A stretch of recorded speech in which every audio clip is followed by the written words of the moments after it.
Welcome to the study of social science. We are discussing the first chapter of civics power sharing for class 10th. This is the second part of this chapter and our topic is majoritarianism in Sri Lanka. Under this topic we will answer what is majoritarianism, what were the majoritarian measures taken in Sri Lanka to establish Sinhala's supremacy, why did Sri Lankan Tamils feel alienated, what were the demands of the Tamils in Sri Lanka. Let's start.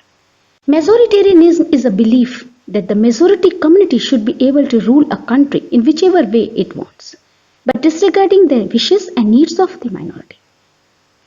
According to this philosophy, the major community has the right to make the rules for all the members of society.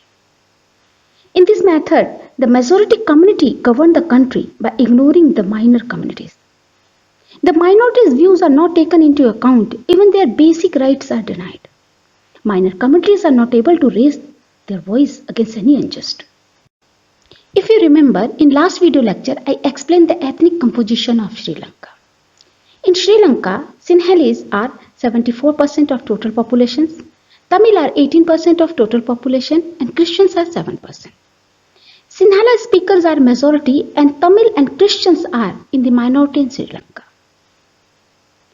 And about religion, belief, most of Sinhalese are Buddhist, most of Tamils are Hindu and Muslim, and Christians are both Tamil and Buddhist. Let's see what happened after the independence of Sri Lanka. Sri Lanka gained independence in 1948. After independence, a democratic government was formed in Sri Lanka. But the government did not follow the principle of democracy. We considered that democracy is a rule by majority opinion. But the majority always needs to work with the minorities. The rule by majority should not become the rule by the major community in country. This is the principle of democracy. But in the case of Sri Lanka, as Sinhalese are in the majority in Sri Lanka, in government also Sinhalese leaders were in the majority. They tried to claim their influence over government. Sinhalese leaders start controlling the government and dominating the minorities. Means they start dominating the minorities communities, Tamil and Christians. That's the democratic government of Sri Lanka ruled by the majority opinion and ignored the interest of minorities. The government took many measures to establish Sinhala. So what were the majoritarian measures taken in Sri Lanka to establish Sinhala supremacy? First of all, the government in 1956 passed an act that declared Sinhala as the official language of the country.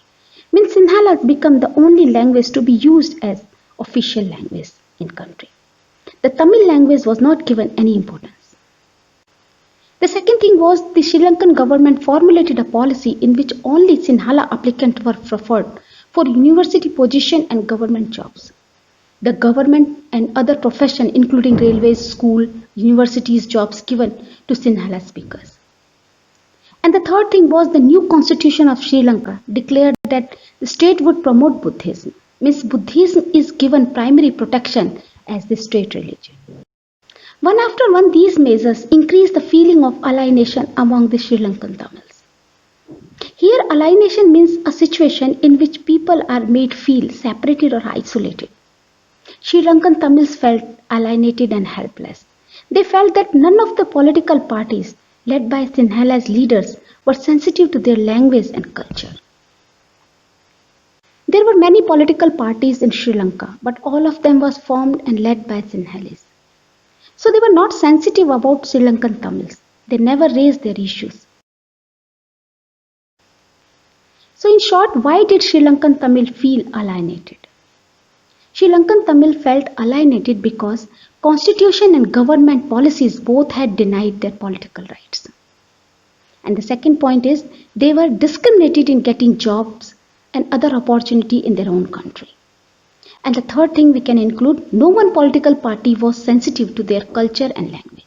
As a result, the relation between Sinhalese and Sri Lankan Tamils strained over time. Strained means not friendly, means the relation between Sinhalese and Tamils was no longer friendly. But a violent conflict arose between these two groups. Now the Sri Lankan Tamils launched political parties and started struggle for their life. By 1980s, many political parties were formed and Sri Lankan Tamils put forward some demands. So what were the demands of Tamils in Sri Lanka? First of all, they wanted to recognize Tamil language as an official language. The second thing was they wanted an equal opportunity in getting jobs and education. And the third demand was regional autonomy, an independent Tamil elam in northern and eastern part of Sri Lanka. Autonomy means here the right to govern or control. As the picture here shows, most of Sri Lankan Tamils live in the north and the east of the island. So they wanted to form an independent state in the northern and eastern part of Sri Lanka.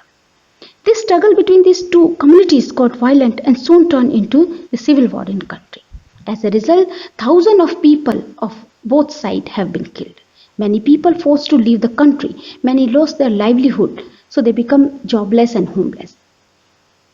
All we can say here, democracy in Sri Lanka has failed to accommodate social diversity. But still this situation could be avoided by power sharing between these two communities. Now the time for multiple choice question. Our first question is, in which year did Sri Lanka gain independence? And the options are 1947, 1948, 1949, 1950.